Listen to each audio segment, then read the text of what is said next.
पश्चाताप का अर्थ है जो आपने किया उसके लिए पछतावा। यदि आप चोरी करते हैं तो आप चोरी के लिए पछता लेते, आप हिंसा करते हैं तो आप हिंसा के लिए पछता लेते। आपको दोष अपने दुष्कृत्य में अवश्य दिखता है, किंतु अपने आप में नहीं।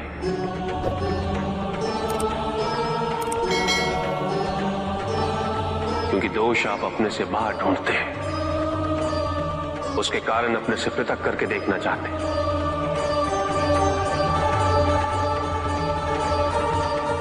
यदि आप ऐसा नहीं करेंगे तो अपने अहम को, अपने अहंकार को सुरक्षित कैसे रख पाएंगे?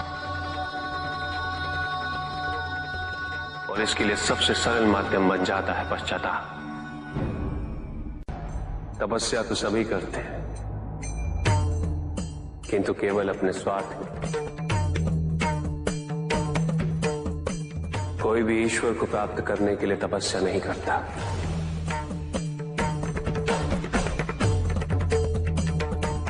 कोई भी तपस्या इसलिए नहीं करता कि उसकी भक्ति उसके आराध्य तक पहुंच जाए।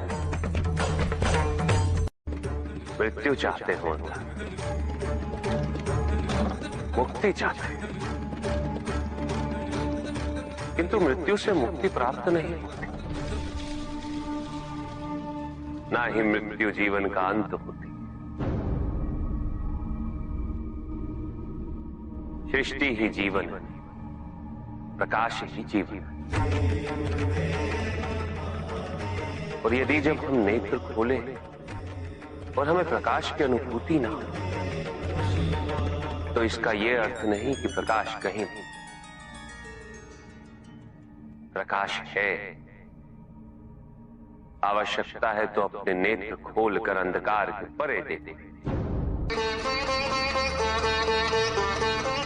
यदि इस संसार में उन्नति तभी संभव है जब इस संसार में समानता हो,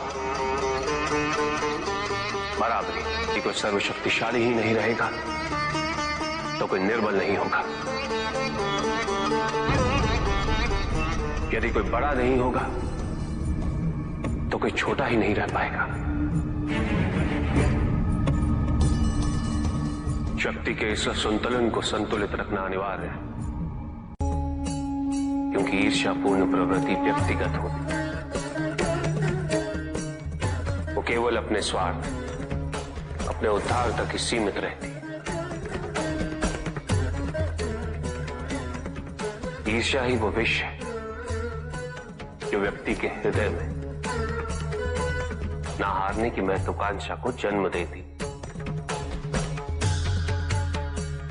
जीतने की इस व्यवस्था से ग्रसित मनुष्य धर्म अधर्म, न्याय अन्याय, उचित अनुचित का ज्ञान भूल जाता है।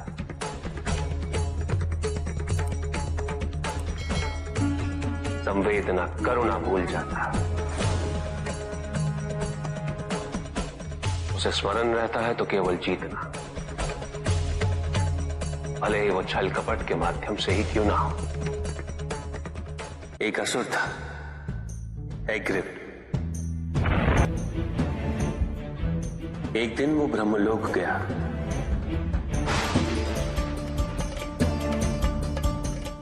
और बड़ी चालाकी से उसने ब्रह्मदेव से चारों वेद प्राप्त कर लिए।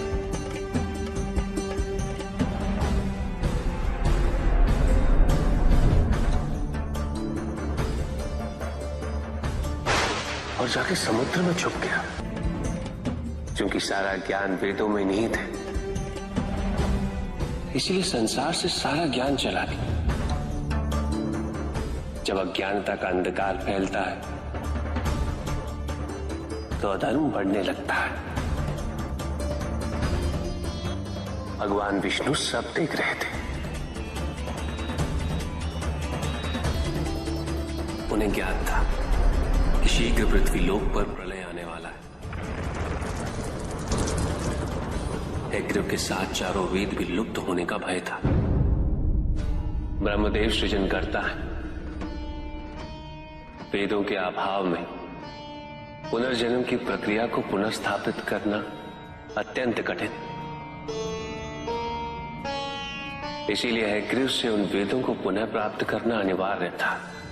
तो भगवान विष्णु ने क्या किया? भगवान विष्णु ने एक मत्स्य रूप धारण किया।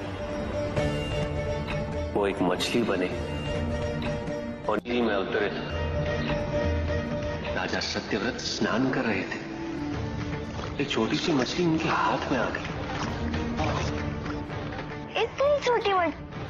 भगवान विष्णु? हाँ, राजा सत्यव्रत उस मछली को जल में छोड़ने जा ही रहे थे कि उस मछली ने बड़ी मछलियों का भय जताते हुए उनसे विनती की। उनसे कहा कि वो उसे अपने साथ ले चले।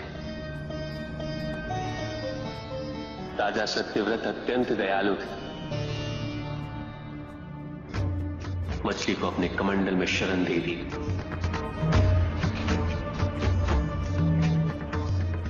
और अपने महल में ले गए। किंतु रात भर में मछली इतनी बड़ी हो गई कि कमंडल में रह पाना उसके लिए संभव ही नहीं था। और उसका बड़ा आकार देखने के पश्चात राजा सत्यव्रत ने उसे कमंडल में से निकालकर एक मटकी में डाल दिया। मटकी में डालने के पश्चात उसका आकार पुनः बड़ा हो गया। तो राजा सत्यव्रत ने उसे मटकी में से निकालकर एक सरोवर में रख दिया।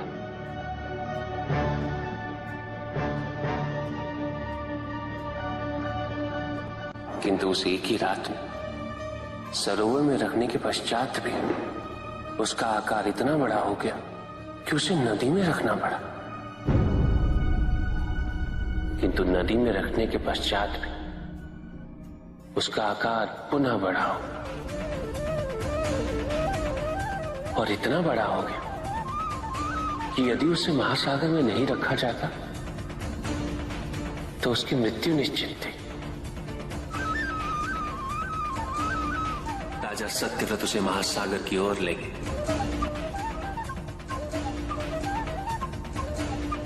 क्योंकि राजा सत्यव्रत तपस्वी थे, ज्ञानी थे, उन्हें आभास हुआ कि ये कोई साधारण मछली नहीं, ये स्वयं साक्षात भगवान विष्णु ही है।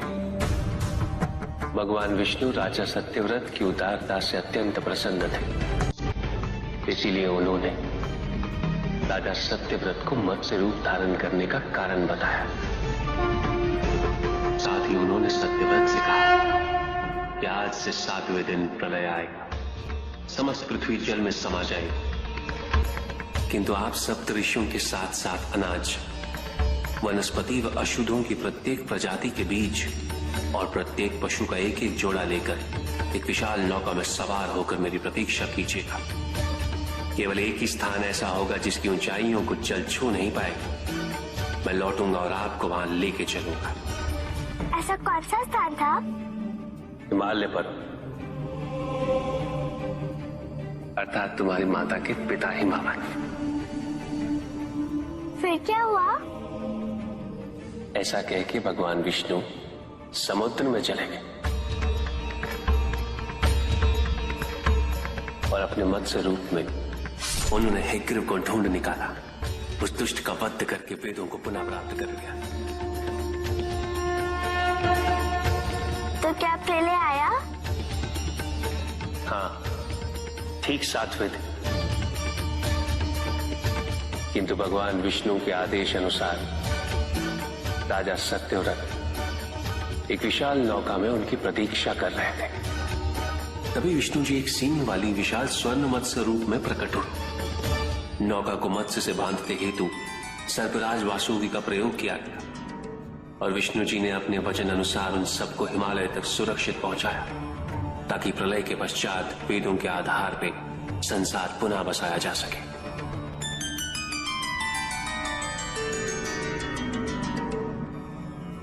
राजा सत्यव्रत मनु कहलाए।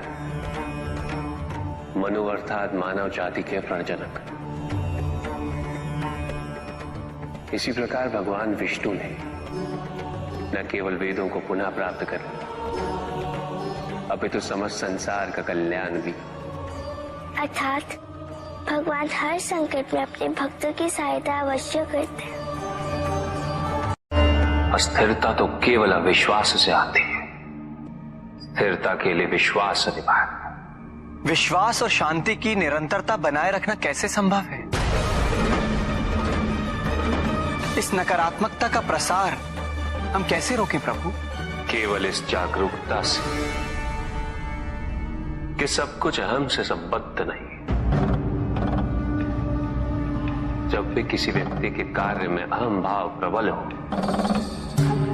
तो अहंकार व्यक्ति जैसा भी हो उसे अस्तित्व केवल वैसा ही प्राप्त होता है। व्यक्ति यदि अपने कर्मों के लिए अपने को उत्तरदायी समझे तो वो स्वतंत्र था। जब तक व्यक्ति किसी और को उत्तरदायी समझेगा तब तक वो निर्भर रहेगा। व्यक्ति यदि ये सोचे कि उसके दुख का कारण कोई और है तो सुखी कैसे रह पाएगा?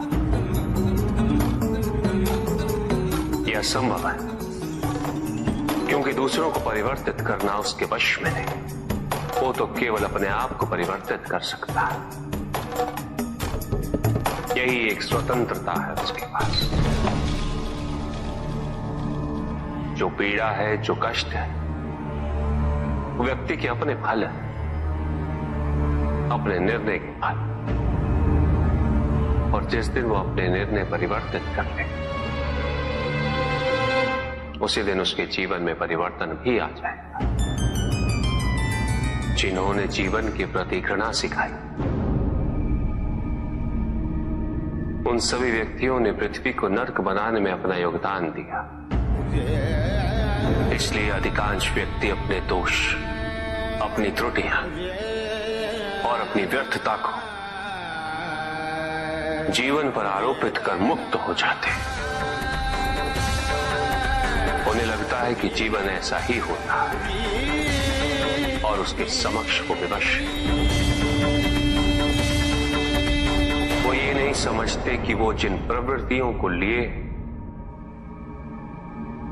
वो प्रवृत्तियां दुख को जन्म देने वाली वृत्तियां हैं। वो अपनी अज्ञानता के गहराई से अनभिज्ञ है और वो अपने अहंकार में ये स्वीकार नहीं कर पाते कि वो तो कुछ जानते ही नहीं। अहंकार सर्वज्ञता का भ्रम उत्पन्न करता है। न जानने की स्वीकृति बहुत बड़ी विनम्रता है और वही पवित्रता भी है। हमें संसार में संतुलन को बनाए रखने के लिए पवित्रता के आधिक्य की आवश्यकता है। किंतु प्रभु, इस पवित्रता में कौन से लक्षण अनिवार्य हैं? अनेकों लक्षण, किंतु इन परिस्थितियों में जो सबसे अधिक महत्वपूर्ण है वो है सतित्व। सकारात्मक ऊर्जा का सबसे पावन स्वरूप सतित्व। इस सतित्व पर मात्र विश्वास ही पर्याप्त है व्यक्ति को सुरक्षित रखने के लिए।